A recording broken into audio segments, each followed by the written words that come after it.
Assalamualaikum warahmatullahi ta'ala wabarakatuh. Alhamdulillahirabbil alamin wa bihi nasta'in ala umuri dunya waddin wa sallallahu ala sayyidina Muhammadin khatamin nabiyyin wa ala alihi wa sahbihi ajma'in. Subhanaka la ilma lana illa ma 'allamtana innaka antal alimul hakim. Rabbi ishrah li sadri wa yassir li amri wahlul 'uqdatam min lisani yafqahu qawli. Amin.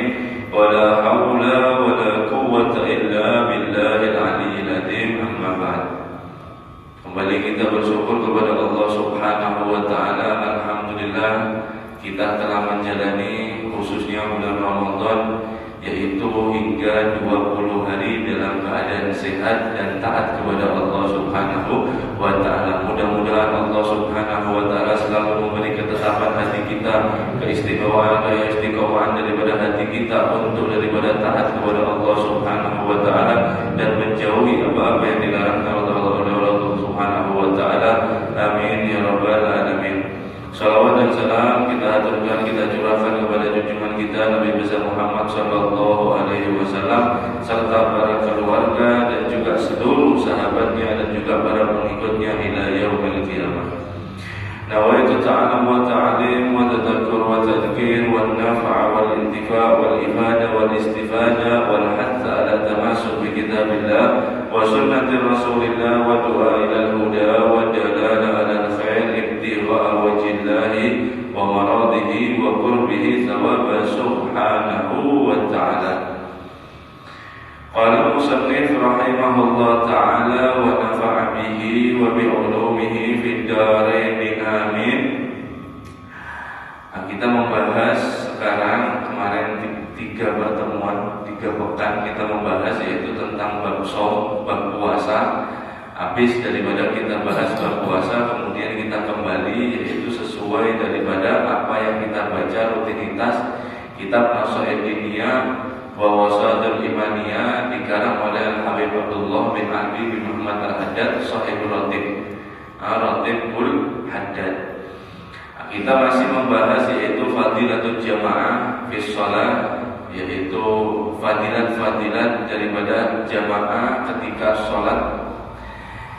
Kembali kita yaitu membahas tentang sunnah-sunnah taswiyatus sufuf, yaitu meratakan daripada shaf ketika sholat.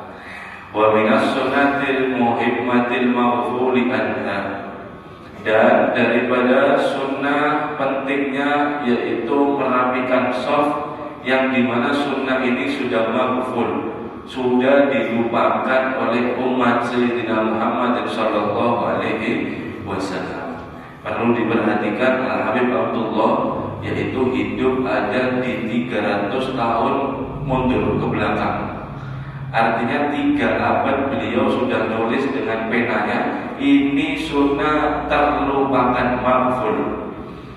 Taswiyatus sufuf, apa maksud pengertian daripada meratakan shaf, yaitu warrahu fiha, dan daripada menyusun yaitu di dalam shaf-shaf. Wa qad kana alaihi salatu wassalam yatawalla fi adadalik bi nafsihi, maka benar-benar ada itu Rasul sallallahu alaihi wasallam yaitu memulai daripada meratakan shaf ini dengan perintahnya atau beliau sendiri yang merapikan sendiri. Jadi bukan daripada sahabat atau tabi'in atau tabi'in, bukan dari Nabi langsung, yaitu untuk meratakan dan menyusun shaf-shaf ketika hendak sholat. Wa yukatsiru murad wa yukatsiru takhrid 'alaiha wa amri bih. Dan Rasul sallallahu alaihi wasallam selalu memperbanyak atau meningkatkan yaitu dorongan atas daripada merapikan shaf. Selalu ngasih dorongan, bukan hanya melakukan sendiri, akan tetapi dorongan juga Rasul sallallahu alaihi wasallam tekankan. Dan juga wa amri bih, dan juga daripada diperintahkan untuk meratakan atau merapikan daripada shaf-shaf ketika sholat.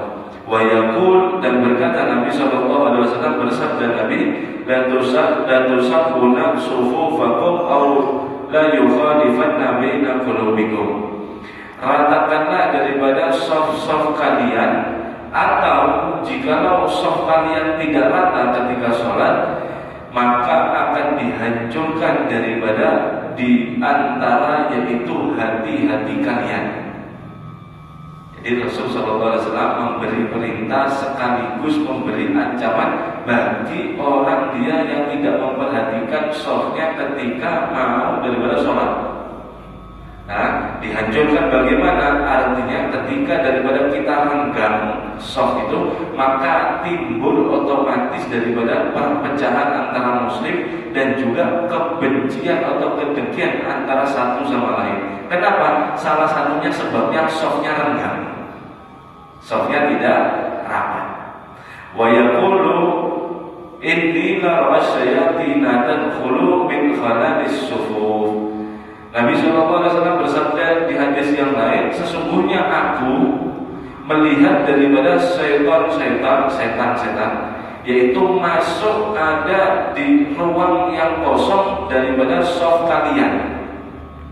Jadi ketika ada soft agak renggang atau yang satunya maju, yang satunya belakang, tidak rata itu, maka Nabi SAW melihat bahwasanya itu masuk daripada setan untuk daripada menggoda orang yang sholat, untuk daripada menggoda orang yang sholat. Ya tadi itu, akhirnya sholatnya mikir yang sebelahnya, nanti benci melihat apanya, ada saja yang tidak khusyuk yang diolah sama setan. Kenapa? Karena tidak rapat. Karena tidak rapat. Ini adalah hadis Nabi SAW. Yakni biha furaju allati takunu fiha. Yang dikatakan daripada setan masuk itu adalah ketika daripada softnya renggang, tidak rapat. Bagaimana merapatkan daripada soft itu bagaimana? Fayustahabbu ilsaqu manakibi bimanakibil ma'at tasbiyah, yaitu disunahkan untuk menempelkan daripada bahu-bahu dengan bahunya bersamaan meratakan saf untuk sholat. Perlu diingat di sini di akhir zaman atau sudah 1444 Nabi bersabda atau daripada menyuruh ratakan saf itu, ketika itu sahabat tidak wajib bahwasanya kita meratakan dengan pundak ke pundak. Kalau itu diterapkan di zaman sekarang, orang akan risih karena beda zamannya sudah. Makanya ulama ahli sunnah wal jamaah tidak diwajibkan untuk daripada yaitu tempel sholatnya nempel semua daripada manakib atau pundak-pundaknya itu nempel rapat. Dulu sebagian sahabat sholatnya seperti itu, jadi rapat nempel semuanya. Jadi emang benar-benar sholat ini yaitu rapat, tidak ada renggangnya sama sekali. Nah, adapun daripada di zaman akhir atau zaman kita, yaitu yang intinya meratakan daripada shaf, dikatakan oleh Imam Abdul Haddad bihaitsu la yakunu ahadun mutaqaddiman ala ahadin wala muakhiran anha fadzalik huwa sunnah. Maka dengan sekiranya kamu ini hendak sholat, meratakan daripada shaf itu, hendaknya tidak satu di antara kamu yang lain ini mendahulukan atau mengakhirkan. Mendahulukan atau mengakhirkan. Jadi satunya ada ke depan, satunya ke belakang, satunya nanti ke depan, satunya miring, kada karuan. Kada bisa tertata rapi. Maka inilah daripada dia yang tidak rata daripada shafnya. Adapun dengan daripada meratakan seperti kita ini ada garisnya, alhamdulillah. Atau garis ini setiap karpet ada daripada tandanya itu shafnya. Nah, sekiranya kita itu bihaitsu dengannya itu tidak saling mengakhirkan, maka itu sudah dapat daripada sunnah dan mendapatkan daripada fadilatul jamaah sholat. Nah, adapun sampai kosongnya, sampai renggangnya diisi oleh satu orang lagi masih bisa, inilah yang bukan sunnah. Artinya apa? Terlalu renggang sampai setengah meter gitu. Ini gak ada sunnah, sampai segini renggangnya, satu di antara satu yang lain. Ini tidak sunnah dan itu akan mengakibatkan daripada hati orang muslim saling benci dan juga setan akan memasuki menggoda di dalam sholatnya. Mau tidak mau itu yang akan terjadi. Amin. Kemudian wa yata'akkadul a'namu bidzalik, maka hendaklah kalian untuk daripada menguatkan urusan ini dan perhatian dengan urusan tersebut. Wal amru bihi minal a'immati wa hum bihi aula min ghairihim minal muslimin, dan perintahkanlah daripada imam-imam wa hum bihi aula, dan mereka itu adalah aula yang lebih utama daripada selainnya, yaitu kaum muslimin. Fa innahum a'wanun 'ala birri wat taqwa, sesungguhnya mereka itu saling menolong, orang muslimin ini menolong atas kebaikan dan juga daripada ketakwaan. Wa bidzalika umiru, dengan itulah Allah Subhanahu wa taala memerintahkan, qala Allah taala wa ta'awanu 'ala birri wat taqwa wa la ta'awanu 'ala itsmi wal 'udwan, dan salinglah kamu tolong-menolong antara baik dan juga daripada ketakwaan. Ini sifat orang muslim. Oh baik, oh takwa, meletakkan soft ini adalah daripada sunnah Nabi, maka kita saling menolong. Dibilangi yang peserta sampingnya, Pak geseran, Bu geseran, ratakan soft, ini sunnah. Sebisanya. Maka jangan untuk kalian orang muslimin yaitu saling menolong atas daripada dosa dan juga daripada permusuhan. Fa'alaika rahimakallah ta'ala, maka lakukanlah wahai hadirin yang dirahmati oleh Allah Subhanahu wa taala, bil mubadirati ila shaffil awal, dengan cepat-cepat sesegera untuk dapat daripada shaf awal. Wa alaika bi rassis sufufi wa tasbiyatiha mastata'ta, dan hendaklah atas kalian juga untuk menyusun daripada shaf-shaf, tasbiyatiha daripada meratakannya, mastata'ta semampumu. Habib Abdullah di sini mengatakan yaitu semampumu, jangan nanti melihat maksudnya daripada kita ada kewajiban atau tuntunan untuk satu masjid kita benarkan dan setiap mau sholat. Kalau bisa bagus, akan tetapi bukan seperti itu tuntutannya, akan tetapi daripada mastata'ta, sebisa kamu bagi kita yang makmum. Jangan nanti ayo maju, sedangkan imam sudah Allahu Akbar, jadi ribut pada karuan. Ini yang tidak dianjurkan. Makanya kalau bisa sampingnya ayo ratakan. Adapun imam biasanya itu sawu sufufakum fa inna taswiyatus sufuf min tamamis shalah, luruskan daripada shaf kalian, sesungguhnya meratakan daripada shaf itu adalah kesempurnaan daripada sholat. Maka shaf lurus. Fa inna hadza sunnah mayyitatun, maka sesungguhnya ini adalah sunnah mayyitatun, yang sudah mati. Sekali lagi Habib Abdullah mengatakan sunnah sudah mati. Sunnah sudah mati, apalagi zaman kita. Min sunnati Rasulullah sallallahu alaihi wasallam, daripada sunnahnya Nabi sallallahu alaihi wasallam. Man ahyaha kana ma'ahu fil jannah, siapa orang yang menghidupkan lagi sunnah yang telah mati, maka dia akan bersama Rasul sallallahu alaihi wasallam ada di surga. Sesuai daripada hadis Nabi sallallahu alaihi wasallam, man ahya sunnati faqad ahabbani wa man ahabbani kana ma'i fi jannah. Siapa orang yang menghidupkan daripada sunnah-sunnahku, maka orang itu benar-benar aku cintai. Dan barang siapa yang telah aku cintai, maka orang itu nanti di surga ada bersamaku. Ini jaminan Nabi sallallahu alaihi wasallam. Makanya ulama-ulama kita ini tidak kaget bahwasanya mereka itu sangat perhatian terhadap sunnah, bahkan melazimkan di diri mereka sendiri-sendiri. Para ulama yaitu tidak melakukan daripada makruh dan kewajiban untuk melakukan sunnah.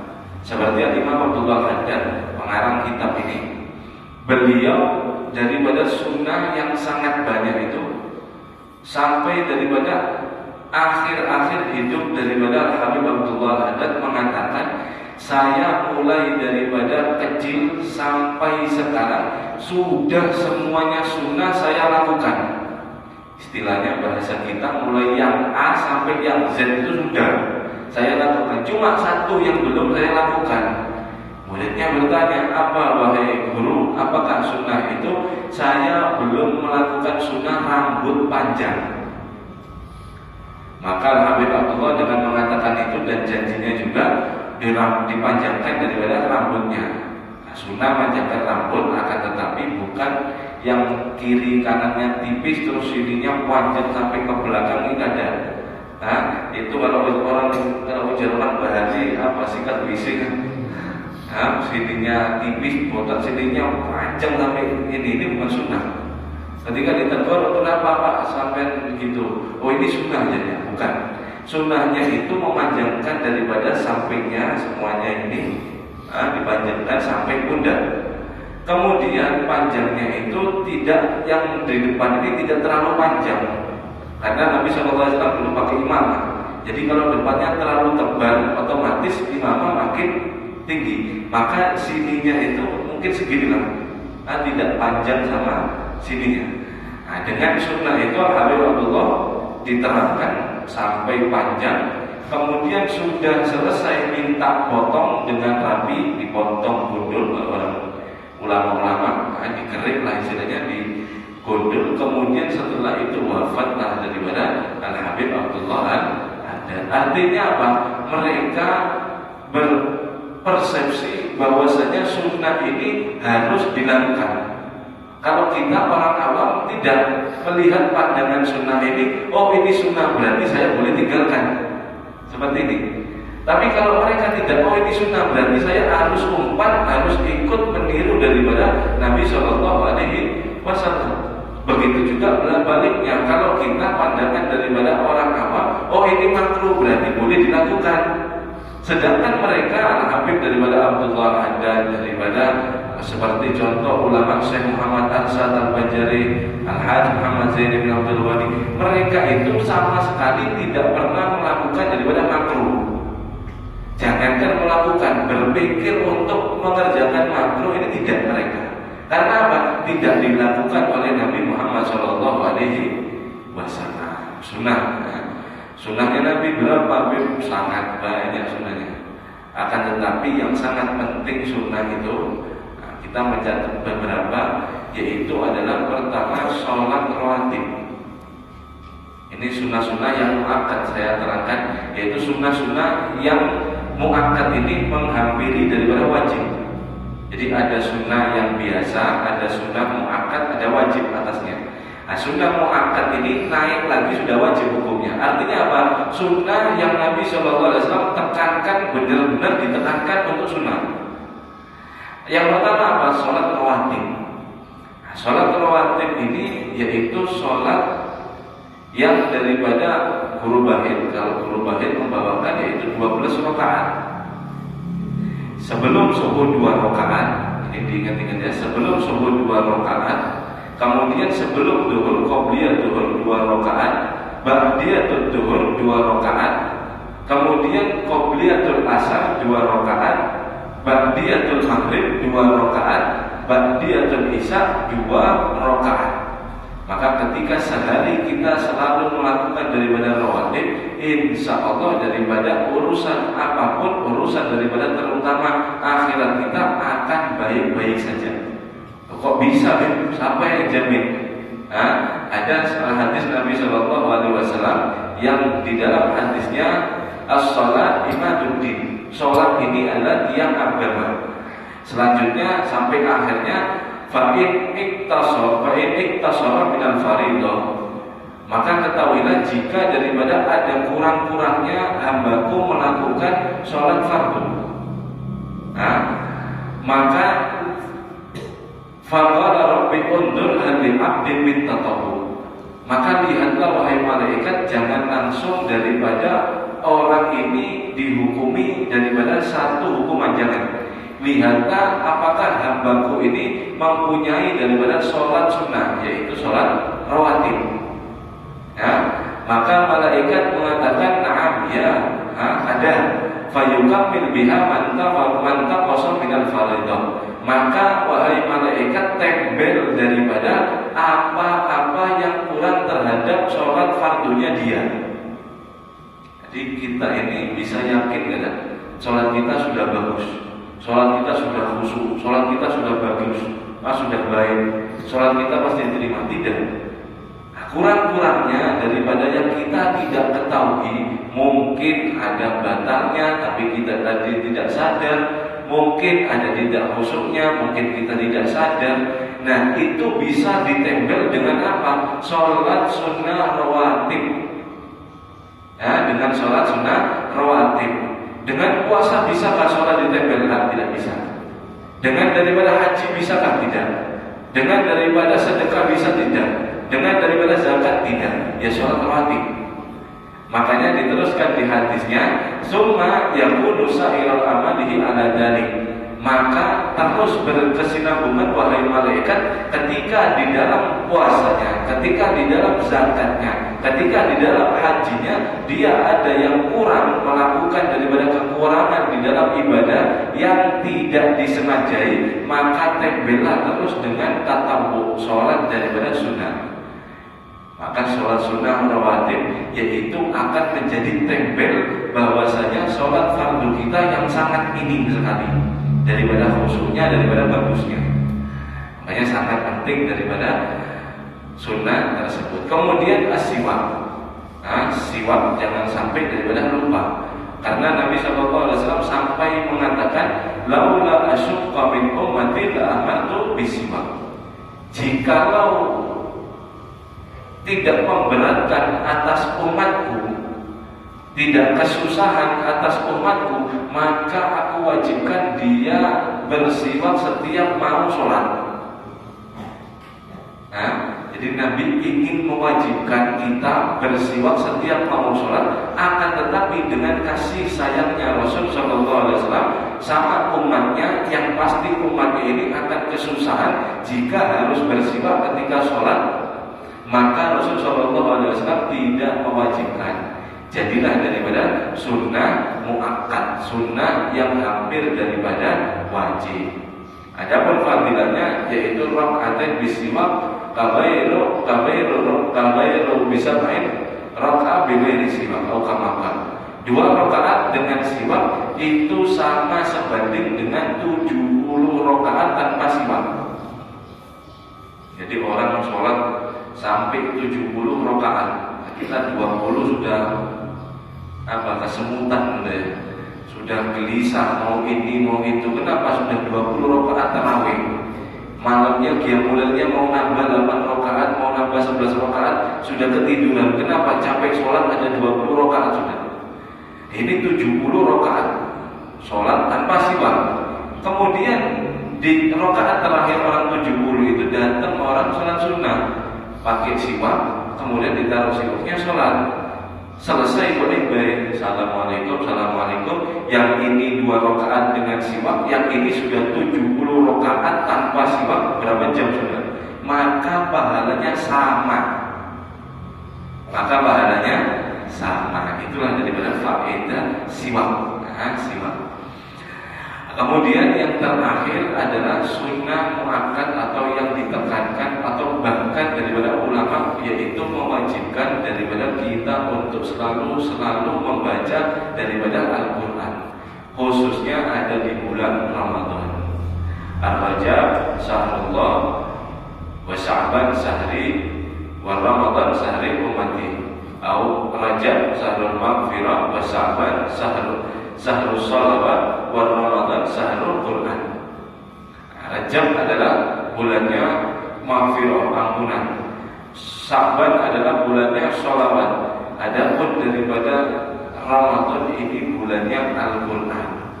Maka Nabi SAW bersabda, Iqra'ul Quran fa innaka ya'ti yaumal qiyamati syafi'an li sahibih.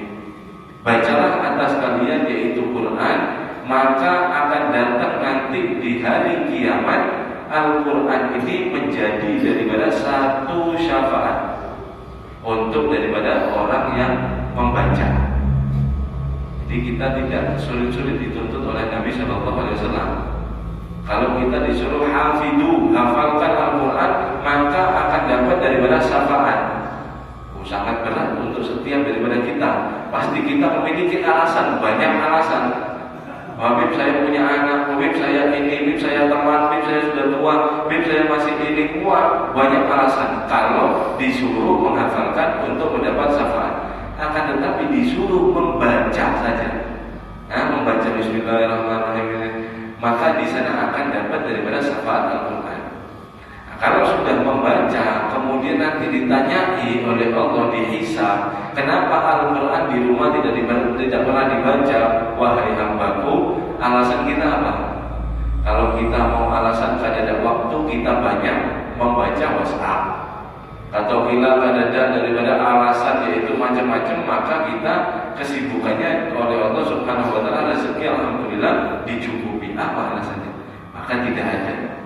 Maka dengan membaca, insya Allah Al-Quran membawa daripada satu syafaat. Dan syafaat daripada Al-Quran ini adalah syafaatul uzma, syafaat yang besar. Yang dimana Al-Quran ini syafaatnya sebelum orang itu masuk neraka disyafaati dulu oleh daripada Al-Quran. Ada syafaat tingkatan, ada banyak sekali syafaat. Termasuk syafaatnya ada yaitu ketika syafaat dia itu yang sudah dimasukkan ke neraka, kemudian habis dapat baru syafaat, baru masuk surga. Ini syafaat setelah orang masuk neraka. Adapun daripada syafaat Quran dia sudah dinas masuk neraka, kemudian Al-Quran menyelamatkan daripada orang ini. Ya Allah, hambamu ini yang satu ini, meskipun kamu mau daripada masukkan neraka, akan tetapi setiap hari dia membaca kepada aku, maka ya Allah berilah syafaat ini syafaatku. Dengan begitu insya Allah sahibi, orang tadi yang membaca rutin akan dimasukkan daripada surga dengan rahmat Allah Subhanahu wa Ta'ala. Hatta tidak paham, meskipun tidak paham. Kita kadang alasan masuk sampai bahasa Arab ini itu ini. Kalau mau tadabbur, kalau mau ini harus nyari artinya dulu, apa baca dulu. Hatta tidak paham, baca akan menjadikan manfaat. Ada kisah terakhir ya. Ada kisah yaitu daripada Syekh, seorang guru memiliki daripada murid. Kemudian murid ini bertanya, wahai guru, saya ini membaca Al-Quran akan tetapi tidak paham. Apakah daripada pembacanya saya itu termasuk daripada orang yang membaca dengan benar atau dapat pahala sudah? Kita membaca tidak paham, itu memberikan manfaat kepada kita dari sisi pahala dan juga daripada sisi hati kita. Maka guru itu menjawab, ya setiap satu huruf daripada Al-Quran itu mendapatkan kamu satu kebaikan. Adapun di Ramadan bisa sampai 10, bahkan sampai 700 kali lipat kebaikan satu hurufnya. Satu hurufnya. Kayak misal alif, lam, mim, ini 3 huruf. Alif, lam, mim, bukan satu. Kemudian si murid tadi mengatakan, bagaimana kalau batin saya, hati saya? Quran ini adalah obat segala penyakit. Saya tidak paham daripada apa makna Al-Quran. Akan tetapi apakah saya bisa ngefek di dalam hati saya? Maka gurunya mengatakan dengan ibrah, yaitu di depan daripada tempatnya guru itu ada sampah, yang dimana ember di tempat di sampah ini lubang-lubang, embernya lubang-lubang, kotor tempat sampah. Kemudian di depannya rumah saya ini ada sungai. Kemudian ngomong, wahai muridku, coba itu sampah, buang dulu sampahnya, kemudian sampean isi daripada ke sungai ke tempat rumahku ini, saya mau wudu. Kalau kamu mau jawabannya. Jadi ujar si guru. Kemudian si murid bilang, iya guru, insya Allah setelah saya fullkan daripada tempat wudu sampean menjawab pertanyaan saya guru ya, iya katanya guru. Diambil daripada tong sampah, dibuang sampahnya sudah. Kemudian dia lakas-lakas untuk mengisi tempat wudunya si guru tadi. Jadi orang dulu itu pakai timbang-timbang gitu, pakai wudunya pakai gitu. Kemudian singkat cerita, murid ini mulailah daripada mencibuk daripada air tadi. Kemudian dia lari sekencang-kencangnya ke tempat daripada pengisian wudu. Kenapa? Karena lubang-lubang diisi, dia lari. Kemudian belum sampai dituangkan sini sudah habis, sudah 2 tetes. Usaha lagi dia diambil, lari, diterus sampai berapa putaran. Dia mau wahai guru, ini tidak akan pernah bisa full. Loh kenapa? Kata guru, ini lubang-lubang. Mau jawaban tidak? Mau guru teruskan? Ya guru. Wih murid, diteruskan. Akhirnya sampai lawas. Si murid sudah pasrah dengan pasrahnya, sudah di titik lemah. Wahai guru, minta maaf, saya tidak bisa melakukan tugas sampean, saya nyerah. Akan tetapi guru minta tolong jawab pertanyaan saya tadi. Maka gurunya bilang, nah ketahuilah bahwasanya jawabannya itu sudah kamu lakukan mulai tadi. Bingung murid ini, heran, sama capek, sama menggos-menggos, kata orang Jawa bilangnya, lapang gitu. Sama lapang gitu. Kemudian bilang, bagaimana bisa guru? Enggak.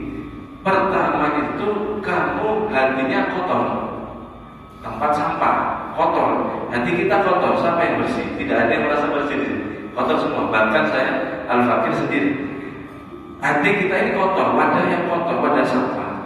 Kemudian kamu buang daripada sampah itu, kamu cuci dengan kamu setiap daripada baca Al-Quran, buka Al-Quran, meskipun setengah lembar saja, kamu itu sama menggayung daripada hatimu itu ke sungai.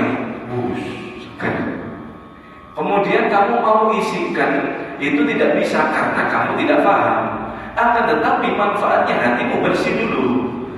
Nanti manfaatnya dengan kamu berkesinambungan terus menerus, Quran itu kamu baca sehari meskipun daripada beberapa ayat, maka hatimu, wadahmu yang asalnya sampah itu setidaknya sudah bersih dulu. Maka hatimu akan daripada bersih meskipun kamu tidak paham apa makna Al-Quran. Itu daripada kehebatan Al-Quran. Karena Al-Quran ini yaitu mukjizat daripada Nabi kita Muhammad SAW. Alhasil, kesimpulannya yaitu biasakanlah daripada diri kita untuk selalu mengerjakan daripada sunnah. Karena sunnah ini tadi yaitu cara hidup yang sangat sehat dan kemudian yang sangat daripada menguntungkan untuk kaum muslimin dan mukminin atau mukminat dan muslimat. Kenapa? Karena sunnah yang kita ketahui sampai kita di WC pun itu diajari oleh Rasul Shallallahu Alaihi Wasallam. Dan beberapa abad atau sekarang zaman kita dengan banyak teknologi, banyak penelitian, itu caranya daripada Nabi kita Muhammad SAW adalah yang terbaik. Mau tidak mau, seperti minum dengan duduk. Kemudian sampai di dalam WC kita dianjurkan buang hajat, yaitu dengan kaki kanan yang datar, kaki kiri agak tinggi. Kenapa? Karena ketika orang daripada misal minta maaf, dia daripada bekami atau keluar urin itu dengan berdiri atau dengan jongkok dengan sejajar kakinya dua-duanya, itu sama saja kantong kemihnya tidak akan bersih. Artinya apa? Ketika selesai itu dua madorotnya. Yang pertama, dia setelah daripada beberapa detik durasi setelah bekami, kemudian dia bersih-bersih, keluar daripada kamar mandi, netes lagi sedikit.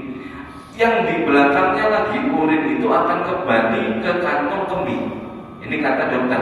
Kalau daripada urin yang sudah keluar itu menjadi limbah, sudah kotoran. Kalau kembali ada di kantong kemih, itu akan berinfeksi daripada ginjal. Dan nanti kantong kemih dan ginjal itu akan daripada menimbulkan satu penyakit, yaitu kencing manis, kencing batu, ginjal dan macam-macam. Sebab apa? Kebanyakan kencing berdiri atau duduk dengan sejajar. Itu penelitian yang ditemukan daripada abad setelah beribu tahun lamanya diucapkan oleh Nabi kita Muhammad SAW. Makanya dengan kita biasa hidup yaitu dengan sunnah Nabi Shallallahu Alaihi Wasallam, insya Allah hidup kita akan sehat, akan berkah, di akhirat akan menguntungkan kita yaitu bersama baginda Nabi Muhammad Shallallahu Alaihi Wasallam. Wallahu a'lam bishawab. Insya Allah nanti malam, mulai daripada malam 21 di masjid kita ini, Masjid Baitur Rahman, akan mengadakan daripada khatmil Quran. Jadi khatam Al-Quran sekali. Insya Allah itu akan terus sampai daripada habisnya Ramadan, untuk menghidupkan akhir-akhir daripada malam bulan Ramadan. Jadi kita baca khatam Quran, ada nanti anaknya 30, kemudian hadirin bisa mengambilkan daripada barokah yaitu khatam Al-Quran. Kemudian ada qasidah, ada doa-doa daripada khataman Al-Quran yang insya Allah mulainya nanti malam. Dan juga daripada insya Allah nanti malam mulai daripada sholat malam yang dimulai yaitu mulai jam 2 malam sampai dengan selesai. Makanya ayo alhamdulillah kita disediakan di masjid kita daripada kegiatan-kegiatan yang bermanfaat insya Allah daripada dunia kita dan akhirat kita. Dan insya Allah daripada Ramadan ini kita mendapatkan daripada maghfirah Allah Subhanahu wa taala, dan mudah-mudahan kita dipertemukan daripada Ramadan berikutnya. Amin ya rabbal alamin. Sallallahu alaihi wasallam. Alhamdulillahirabbil alamin. Ya